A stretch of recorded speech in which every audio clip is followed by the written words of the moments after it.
નમસ્કાર, આપ જોઈ રહ્યા છો GSTV ન્યૂઝ અને વિશેષ રજૂઆત સાથે હું છું ધ્વની। ભાદરવી પૂનમ અને વર્ષનું છેલ્લું ચંદ્રગ્રહણ। ચંદ્રગ્રહણ એક ખગોળીય ઘટના છે જેમાં પૃથ્વી, સૂર્ય અને ચંદ્રની વચ્ચે આવી જાય છે અને ચંદ્ર પર પડછાયો નાખે છે। સૂર્ય અને ચંદ્રની વચ્ચે જ્યારે પૃથ્વી આવે છે અને ચંદ્ર પર પડછાયો નાખે છે ત્યારે સામાન્ય રીતે તેને ચંદ્રગ્રહણ તરીકે ઓળખાય છે। આ ઘટના વૈજ્ઞાનિક રીતે રસપ્રદ તો છે, પરંતુ સાથે સાથે જ્યોતિષ શાસ્ત્રની જો વાત કરીએ તો જ્યોતિષ શાસ્ત્રમાં પણ તેનું ખૂબ જ મહત્વ છે। જ્યોતિષીઓ માને છે કે ચંદ્રગ્રહણની અસર રાશિઓ, ગ્રહોની સ્થિતિ અને વ્યક્તિના જીવન પર પણ પડે છે, જેમાં આરોગ્ય, સંબંધો અને નસીબનો સમાવેશ થાય છે। તો ભાદરવી પૂનમ અને ચંદ્રગ્રહણ વાત કરીએ તો ભારત, યુરોપ, એશિયા અને ઓસ્ટ્રેલિયામાં આ ચંદ્રગ્રહણ દેખાવાનું છે। જે રીતે અગાઉ કહ્યું, વૈજ્ઞાનિક રીતે તો આ મહત્વ ધરાવે છે, પરંતુ જ્યોતિષની દ્રષ્ટિએ જો વાત કરીએ, જ્યોતિષ શાસ્ત્રની દ્રષ્ટિએ જો વાત કરીએ તો આ ચંદ્રગ્રહણ કેટલું સૂચક સાબિત થવાનું છે તે સમજવાનો આજે આપણે પ્રયત્ન કરીશું। અને આ ચર્ચા માટે અત્યારે હાલ આપણી સાથે સ્ટુડિયોમાં ઉપસ્થિત છે જાણીતા જ્યોતિષ આચાર્ય હેમિલ લાઠિયા। હેમિલજી, આપનું સ્વાગત છે GSTVમાં। નમસ્કાર હેમિલજી, જ્યારે ચંદ્રગ્રહણ વિશે આપણે વાત કરી રહ્યા છીએ તો સૌથી પહેલા તો ચંદ્રગ્રહણ શું છે, તેની અસર શું અને કેમ? જો સૌપ્રથમ તો આપણે એ વસ્તુ વાત કરીએ કે ચંદ્રગ્રહણ એટલે શું, પરંતુ ગ્રહણ આની વાત કરીએ તો આમ ખગોળીય ઘટના છે, જેમ હમણાં તમે કીધું એમ। સાથે સાથે જ્યોતિષ શાસ્ત્રમાં આને અશુભ યોગ કયો છે, તો તંત્ર શાસ્ત્રમાં આને સિદ્ધ યોગ કયો છે। એટલે આ બે વસ્તુ સમજવાની ખૂબ જ અગત્યતા છે। હવે ચંદ્રગ્રહણની વાત કરીએ તો કે ચંદ્રગ્રહણ દરમિયાન આપણે એમ કહેવાય કે એ ક્યારે થાય કે જ્યારે એના અમુક ખગોળીય અને જ્યોતિષીઓને નિયમને આધારિત જે ઘટના ઘટતી હોય કે વર્ષમાં ઓછામાં ઓછા 2 થી 3 અને વધુમાં વધુ 7 જેટલા એની આસપાસ ગ્રહણો થતા હોય છે। આ ચંદ્રગ્રહણ કાયમ પૂનમના દિવસે થાય એવું જ્યોતિષ ગણતરીના નિયમ મુજબ એ દિવસે ચંદ્ર અને સૂર્ય બંને એકબીજાની સામે એટલે કે પ્રતિયુતિમાં હોય છે, અને એ બંને ગ્રહો એવું કહેવાય કે રાહુ અને કેતુ દ્વારા પીડિત થતા હોય છે। એટલે આવી રીતે જ્યોતિષની ભાષામાં આને ગ્રહણ યોગ કહેવાય છે। અને એને જ કારણે કુંડળીમાં જ્યારે પણ ચંદ્ર સાથે રાહુ હોય કે કેતુ હોય ત્યારે એને ગ્રહણ નામના અશુભ યોગનું કહીએ છીએ કે ભલે ને એ વખતે ગ્રહણ ઉદિત થયું હોય કે ના થયું હોય, પણ ગોચરમાં ચંદ્ર જ્યારે આ બંને ગ્રહ સાથે આવી ગયા હોય છાયા ગ્રહ સાથે, તો ત્યારે એને અશુભ યોગ, ગ્રહણ યોગ કહેવાય છે। એવી રીતે સૂર્યને પણ કહેવાય છે। એટલે આવી રીતે જો ગણતરી કરવા જઈએ તો આ ચંદ્રગ્રહણની ગણતરી એક જ્યોતિષની બાબતમાં થઈ। હવે આપણે તંત્રશાસ્ત્રની વાત સમજીએ કે ચંદ્રગ્રહણ, હવે ચંદ્રગ્રહણ રાત્રિ દરમિયાન થાય।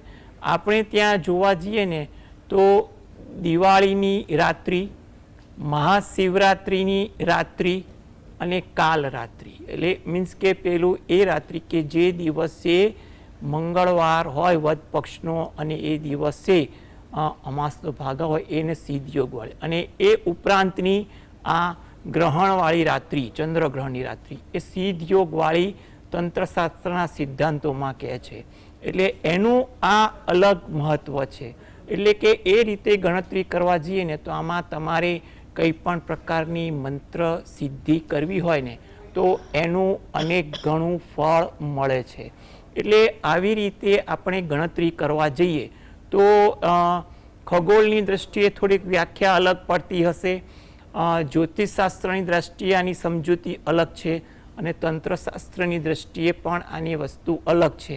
એટલે વ્યક્તિગત વિચારસરણીને આધારે ચંદ્રગ્રહણનું આપણે થોડુંક મહત્વ આંકવું જોઈએ એવું મારું માનવું છે। જી બિલકુલ. હેમિલભાઈ, શાસ્ત્રમાં ગ્રહણની ઓળખ શું છે એ આપે સમજાવ્યું, પરંતુ ગ્રહણનો પ્રભાવ અલગ અલગ ક્ષેત્રમાં પણ આપણને જોવા મળતો હોય છે, તો કયા ક્ષેત્રમાં વધુ જોવા મળતો હોય છે, શું એ આપણે અહીંયા સમજી શકીએ? હા, આ બહુ જ સમજણપૂર્વકનો સવાલ છે કે ગ્રહણનો પ્રભાવ સૂર્યગ્રહણ હોય કે ચંદ્રગ્રહણ, એનું જો આપણે પ્રત્યક્ષ ઉદાહરણ જે લોકોએ જોયું પણ હશે કે ભરતી અને ઓટ પૂનમ અમાસના દિવસે આપણે જોયું હશે, તો ચંદ્રગ્રહણ હોય કે સૂર્યગ્રહણ હોય તો આ દિવસે દરિયામાં ભરતી ઓટના પ્રમાણમાં પણ જે દરિયાઈ ખેડૂ હોય, એટલે દરિયાઈ મુસાફરી કરનારા હોય વહાણથી, એ લોકો આ વસ્તુને ખૂબ જ તકેદારી રાખતા હોય છે, એટલે એ વસ્તુ પણ થોડીક આ ગણતરીમાં આવે છે. તદ ઉપરાંત એવું કહેવાય કે ચંદ્ર આ દિવસે દૂષિત થતો હોય ચંદ્રગ્રહણના દિવસે, ત્યારે લોકોની વિચારસરણીમાં પણ જોવા જઈએ ને તો કેટલાક પ્રકારના વિચારો વધી જતા હોય છે, એટલે કારણ કે ચંદ્ર નબળો બનતો હોય છે, એટલે એની અસર વ્યક્તિઓના વિચારસરણી પર પણ પડી શકે એવું પણ એક તારણ જોવા મળતું હોય છે. બીજી વસ્તુ છે કે આની અસર જોવા જઈએ ને ગ્રહણની, ચંદ્રગ્રહણ હોય કે સૂર્યગ્રહણ, એની આબોહવા પર પણ અસર પડે છે, એટલે કે આબોહવા પર પણ અસર પડે એટલે કે ઋતુગત વાતાવરણમાં પણ આની અસર દેખાય ખરી. અને એ ઉપરાંત જોવા જઈએ તો બજારમાં આપણે જોવા જઈએ તો કે શેર બજાર છે, કોમોડિટી બજાર, એમાં એગ્રો કોમોડિટી ખેત પદાર્થની વસ્તુઓ છે કે સોના ચાંદીજીની વસ્તુઓ છે, એ લોકોના ભાવમાં મૂવમેન્ટ આવે, એની ગણતરી, એટલે કે આપણે સોના ચાંદી સિવાય આમ કે એગ્રો પ્રોડક્ટમાં તો ઘણી બધી વસ્તુઓ છે, તો કઈ વસ્તુ અસર કરે, તો એમ કહેવાય કે ચંદ્રગ્રહણ કઈ રાશિ અને કયા નક્ષત્રમાં છે, એટલે કે જે રાશિ અને જે નક્ષત્ર હોય તો એ વસ્તુની જણસ પર એનો પ્રભાવ જોવા મળે. તેવી જ રીતે આપણે શેર બજારમાં પણ આને કયા સેક્ટર પર અસર કરે એ પણ આવી રીતે એક અનુમાન કરી શકાય છે.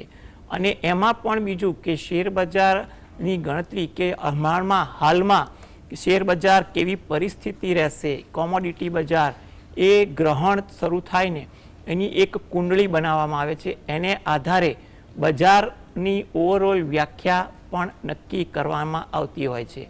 એટલે કે બજારની પરિસ્થિતિ અંગે પણ આપણને આનો ખ્યાલ આપણે કાઢવો હોય ને તો કાઢી શકાય. બીજી કે કેટલીક ઘટનાઓ મેદનીય જ્યોતિષમાં ગ્રહણનું કેટલીક ઘટનાઓ સાથે આંકલન ખૂબ જ કરવામાં આવે છે. ઘણીવાર ગ્રહણોની તીવ્રતા, એટલે તીવ્રતા નક્કી કરવા માટે પણ ગ્રહણ સમયની જે કુંડળી બનાવીએ એના આધારે નક્કી થાય, એટલે કે એ તીવ્રતાને આધારે ઘણીવાર એમ કહેવાય કે ધરતી કંપન, એટલે કે નાના મોટા આંચકા ધરતીકંપ જેવા એ અનુભવાય, વાતાવરણમાં પલટો આવી જાય, બિનમોસમી કંઈ પણ પ્રકારની કાર્યવાહી થાય, એ પ્રકારની કોઈ ઘટના બને, અથવા કોઈ દુર્ઘટના પણ બની શકે કે કંઈ પણ આપણી બેદરકારીને કારણે અણધાર્યો કોઈ બનાવ એ પણ આમાં બની શકે તેવું કહેવાય.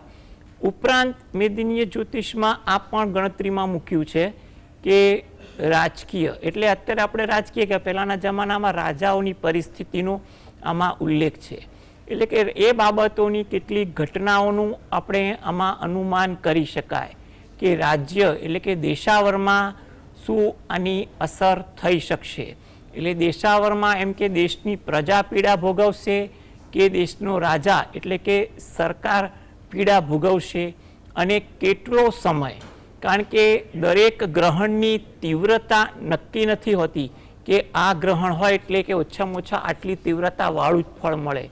તીવ્રતાનું પણ માપ વિદ્વાનોએ આંક્યું છે કે એ ગ્રહણની કુંડળી બને, એ ગ્રહણની કુંડળીમાં ગ્રહોની શું પરિસ્થિતિ છે એને આધારે એમ કહેવાય કે આ તીવ્રતા આટલી છે, એટલે તકેદારી રાખી શકાય.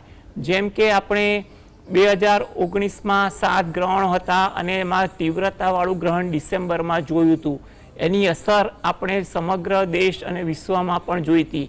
અને ઘણા ગ્રહણોની તીવ્રતા એકદમ સામાન્ય હોય કે નાની મોટી હલચલ થઈ હોય તો આપણને એનો બહુ અસર કરતી પણ ના હોય, એટલે આ આખી ઘટના ગ્રહણને લગતી જેને કહીને ઘણી બધી બાબતો પર પણ પડે છે.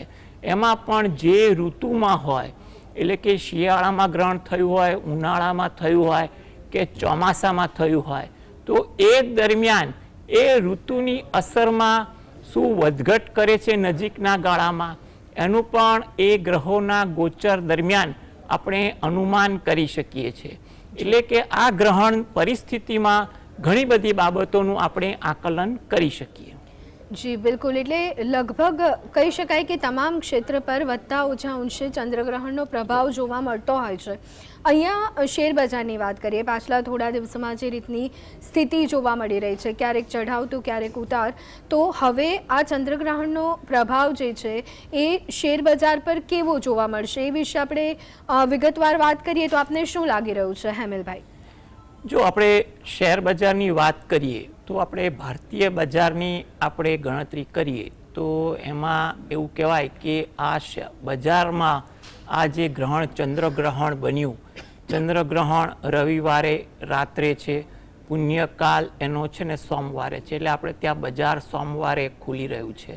એટલે અને એ દરમિયાન પણ આપણે ગણતરી કરવા જઈએ તો ચંદ્રની સ્થિતિ એમ કહેવાય કે કુંભ રાશિમાં છે, 2 નક્ષત્રમાં શતપિશા પૂર્વભાદ્રામાં ભ્રમણ છે. એટલે આ 2 વસ્તુ એ શેર બજારમાં અસર કરી શકે ખરા. અને એ વસ્તુની ગણતરી ગ્રહણની કુંડળીને આધારે એમ કહેવાય કે આપણે જે આગામી સપ્તાહ જે છે સોમવારથી, એ એવું કહેવાય કે એ અઠવાડિયા 10 દિવસ દરમિયાન જોવા જઈએ ને તો બજાર ઉતાર ચઢાવ વચ્ચે નરમ રહી શકે ખરું.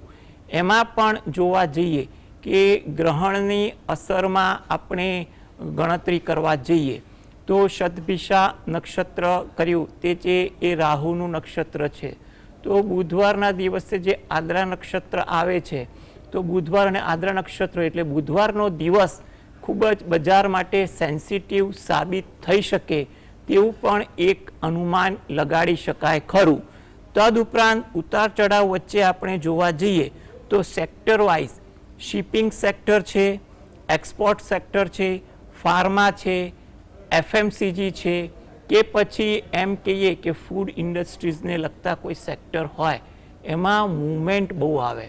એટલે એમાં ખૂબ જ ઉતાર ચઢાવ આવે આ અઠવાડિયા 10 દરમિયાન તેવું બને. અને આ ગણતરી આખી બજારની ગણતરી એટલી ધ્યાન રાખવી પડે કારણ કે 2 ગ્રહણ છે. એક 7મીએ ચંદ્રગ્રહણ જે ભારતમાં દેખાશે, 21મીએ સૂર્યગ્રહણ જે ભારતમાં દેખાવ નથી. એટલે આ બંને દિવસો દરમિયાન જોવા જઈએ ને કે વચ્ચેના દિવસોમાં આપણે જે કરીએ કે આપણે 7મી તારીખ પછી ના જે 10 દિવસ દરમિયાન બજારની મૂવમેન્ટ કરાય, કારણ કે સૂર્યગ્રહણ આવે તો એ વખતે પાછી વ્યાખ્યા બદલાઈ જાય કારણ કે આગામી દિવસોમાં મૂવમેન્ટ બદલાય. એટલે પણ આ ચંદ્રગ્રહણ પછીની પરિસ્થિતિ એવું જોવાય કે બજારમાં થોડી તકેદારી રાખવી, ઉતાર ચઢાવ વચ્ચે કદાચ બજાર ઘટે અને પણ વોલ્યુમ ખૂબ જ અનસર્ટન થાય તેવી પણ એક ગણતરી વધુ દેખાઈ રહી છે. એમાં પણ જોવા જઈએ કે ફાર્મા અને એફએમસીજી સેક્ટરમાં થોડીક મૂવમેન્ટ વધુ આવે. એટલે આ સેક્ટરમાં તમારું કંઈ પણ પ્રકારનું કામકાજ હોય તો થોડુંક કોન્સન્ટ્રેશન રાખી કામકાજ કરવાની ખૂબ જ સલાહ આપવામાં આવે છે. જી બિલકુલ. શેર બજાર બાદ હવે હેમેલભાઈ મહત્વનો અન્ય એક મુદ્દો એટલે કે સોના ચાંદી. સોના ચાંદીના ભાવમાં પણ આપણે જોઈ રહ્યા છે અને હજી આવનારા દિવસોમાં કેટલાક લોકો કહી રહ્યા છે ભાવ વધશે, કેટલાક લોકો કહી રહ્યા છે કે થોડી સ્થિરતા જોવા મળશે. ત્યારે આ જે ચંદ્રગ્રહણ થયું એનો પ્રભાવ સોના ચાંદીના ભાવ પર કેવો જોવા મળશે અથવા તો સોના ચાંદી પર તે કેટલી અસર કરશે? હા, આ ચંદ્રગ્રહણની અસર જે છે ને આપણે જોઈએ ને તો સોના ચાંદી પર ખૂબ જ પડે છે અને આ ભારત સિવાય ઘણા દેશોમાં જોવા મળે છે.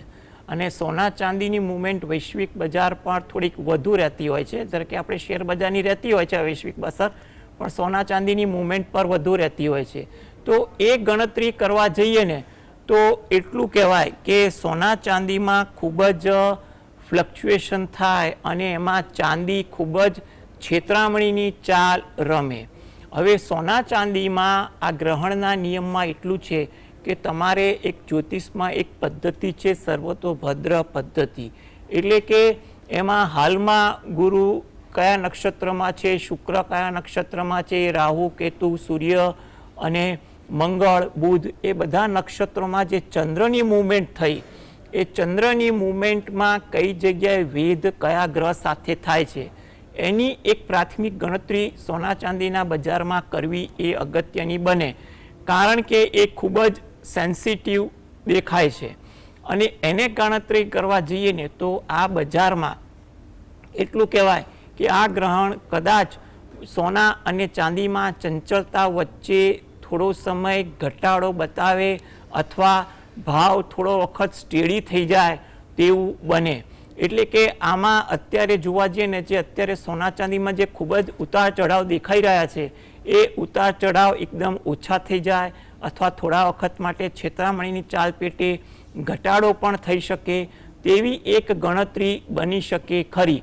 અને એમાં પણ બજારમાં એવું કહેવાય કે એ ગણતરી કે ચાંદી માટે આપણે બુધવારનો દિવસ જોવા જઈએ અને એ નક્ષત્ર જોવા જાઓ તો બુધવારે સાંજ પછી ચાંદીમાં અને ધાતુમાં જોવા જઈએ તો કોપર અને એલ્યુમિનિયમમાં ખૂબ જ વધઘટ જોવા મળશે.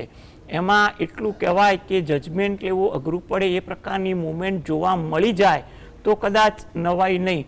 એટલે એ દિવસે થોડીક તકેદારી રાખવી એ વધુ જરૂરી છે. તેવી જ રીતે જોવા જાવ તો શુક્રવારના દિવસે એમાં કે સોનામાં ભાવમાં વધઘટ થાય તેવી કોઈ ઘટના બને અને એ ઘટના બને એમાં બજાર સોનામાં થોડું ઘટાડો આવે કે સ્ટેડી થાય તો એની અસર એના પછીના અઠવાડિયામાં એટલે કે એના પછીનું જે અઠવાડિયું થાય શુક્રવાર પછીનું એમાં તમને મંગળવારના દિવસની આસપાસ એટલે તમને સોનામાં એક ઉછાળો દેખાઈ શકે ખરો. એટલે કે શુક્રવારે જે આપણે આ ઘટના જોઈ શકીએ તો એના પછીના અઠવાડિયામાં સોનામાં એક અચાનક મોટો ઉછાળો આવી જાય તેવું સોનામાં ગણતરી કરી શકાય. પણ જે લોકો કોપર એલ્યુમિનિયમમાં કામ કરે છે તદુપરાંત ઝીંકમાં કામ કરે છે એવા લોકોએ થોડીક તકેદારી રાખવી. ક્રૂડ ઓઇલ પણ ખૂબ જ સેન્સિટિવ બનશે. એમાં ક્રૂડ ઓઇલમાં પણ તમારે ગણતરી કરવાની હોય તો બુધવાર અને ગુરુવારના દિવસે કામકાજમાં ખાસ તકેદારી રાખવી. ગ્રહણ પછીના દિવસોમાં એમાં ખૂબ જ વોલાટાઇલી આવશે અને આ ગ્રહણ એવું કહેવાય કે આ બે ગ્રહણની વચ્ચેના દિવસોમાં આ દિવસો દરમિયાન આ પ્રકારની વસ્તુઓમાં ભાવમાં મોટી વધઘટ થાય તેવી એક ગણતરી દેખાય છે. જી બિલકુલ. હેમિલભાઈ, ગ્રહોની અસર વ્યક્તિ પર પણ થતી હોય છે તો આ સાથે દુનિયાની અનેક ગતિવિધિઓ પર પણ તેની અસર જોવા મળતી હોય છે. શરૂઆતમાં જે રીતે આપે કહ્યું કે જનમાનસ પર પણ તેની અસર જોવા મળશે, ત્યારે આ ચંદ્રગ્રહણનો પ્રભાવ જનમાનસ પર આપણને કેવો જોવા મળશે? જી, આ બહુ જ સમજવા જેવી વાત છે. જ્યોતિષની ભાષામાં એમ ગણતરી કરાય છે કે કોઈની પણ કુંડળી વ્યક્તિગતમાં ચંદ્ર કેવી કન્ડિશનમાં પડ્યો છે.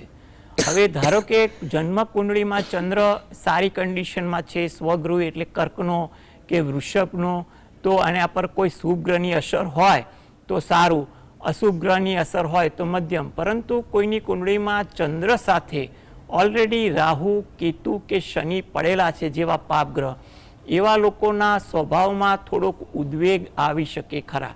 એનું એક અનુભવનું ગણિત એવું કહે છે અને કેટલીક જગ્યાએ વિદ્વાનો વ્યાખ્યા પણ કરતા હોય છે કે કુંડળીમાં જો ચંદ્ર દૂષિત થતો હોય તો ગોચરમાં અને એમાં પણ જોવા જઈએ તો એ વખતે એ વ્યક્તિની કઈ મહાદશા ચાલે છે.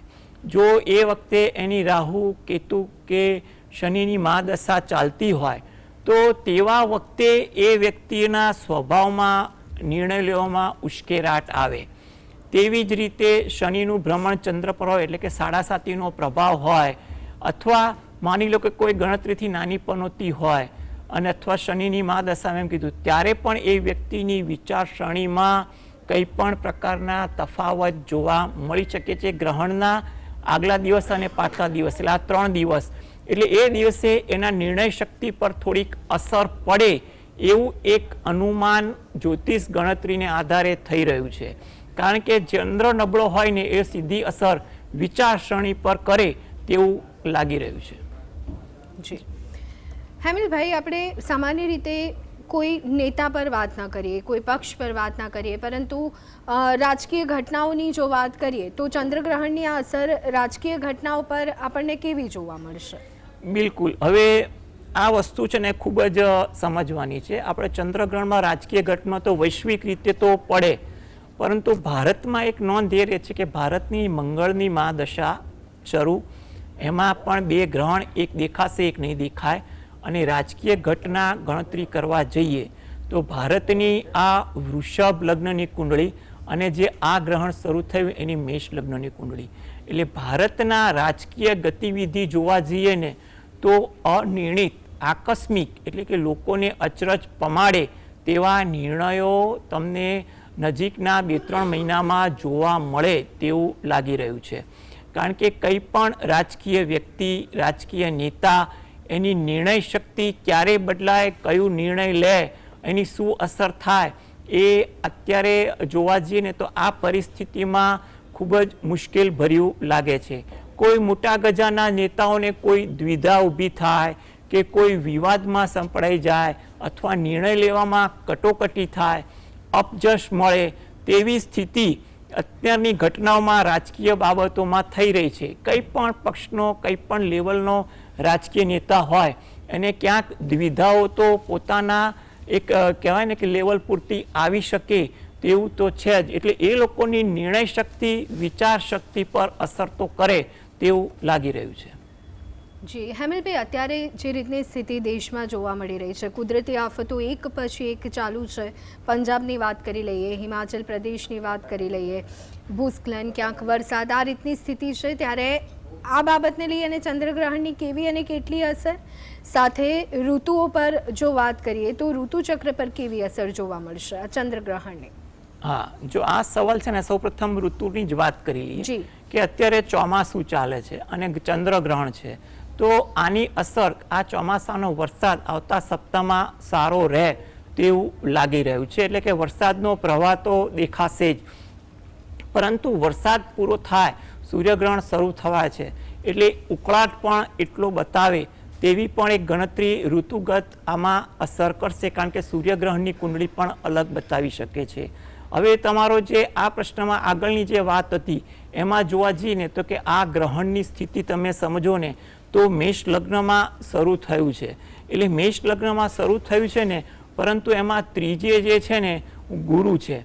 એટલે ગુરુ છે એટલે એની સીધી તમારે 5મી દ્રષ્ટિ 7મા સ્થાનમાં લોકોના જાહેર જીવનમાં પડે અને એની 7મી દ્રષ્ટિ ભાગ્ય સ્થાનમાં પડે.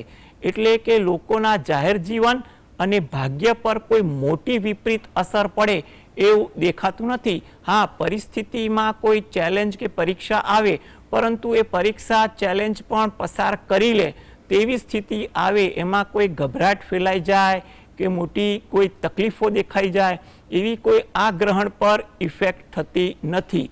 તદુપરાંત એ પણ જોવા જઈએ કે 5મું સ્થાન અને 11મું સ્થાન જે છે એ પીડિત થયો.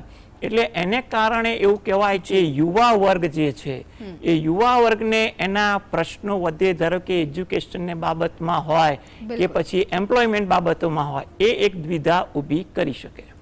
જી બિલકુલ. અને હેમિલભાઈ, હવે ટૂંકમાં એ પણ જાણી લઈએ, રાશિઓ પ્રમાણે જો વાત કરીએ તો કઈ રાશિ પર વધારે પ્રભાવ જોવા મળશે? કારણ કે દર્શક મિત્રોને ડેફિનેટલી જાણવું હશે.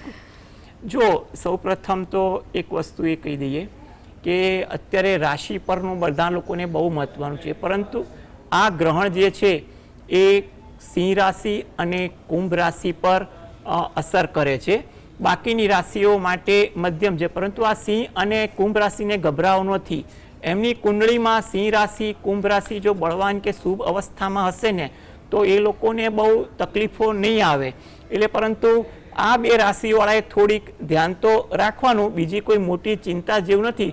બાકીની રાશિ માટે સામાન્ય ફળકથન છે.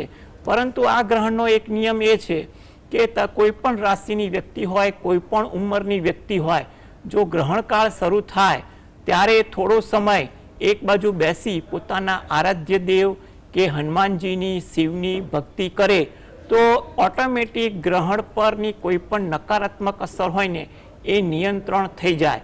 એટલે રાશિગત બાબતે કોઈ ચિંતા જેવું લાગતું નથી. ભલે બે જે રાશિ પ્રભાવિત થઈ છે એ રાશિ માટે પણ જોવા જઈએ કે એના ગોચરના ગ્રહ સારા હશે તો એને પણ તકલીફ નહીં પડે. ફક્ત એક જ સલાહ એ છે કે ગ્રહણ સમય દરમિયાન જો તમે કોઈ પણ ભગવાનની ભક્તિ કરશો એક બાજુ બેસીને તો તમને સારા ફળ મળશે એવું કહેવાય. કારણ કે આ સિદ્ધ યોગ છે. આમાં કરેલા મંત્ર જાપ તમને 1000 ગણા ફળ આપે તેવું કહેવાય. એટલે કંઈ પણ પ્રકારનો ગભરાટ ના રાખતા કોઈ પણ પ્રકારની સુખાકારી માટે ભક્તિ કરજો, ચોક્કસ સારું ફળ મળશે. જી, ભાદરવી પૂનમના દિવસે થનારું ચંદ્રગ્રહણ, 3 કલાક અને 28 મિનિટ સુધી ચાલનારું આ ચંદ્રગ્રહણ જ્યોતિષ શાસ્ત્રની દ્રષ્ટિએ સમજવાનો પ્રયત્ન કર્યો અને આ ચર્ચા માટે આપણી સાથે જોડાયા હતા જાણીતા જ્યોતિષ આચાર્ય હેમલભાઈ. હેમલભાઈ, આપનો ખૂબ ખૂબ આભાર. નમસ્કાર. તો દર્શક મિત્રો, વિશેષ રજૂઆતમાં અત્યારે બસ આટલું. ફરી એક વખત મળીશું. રજા આપશો. નમસ્કાર.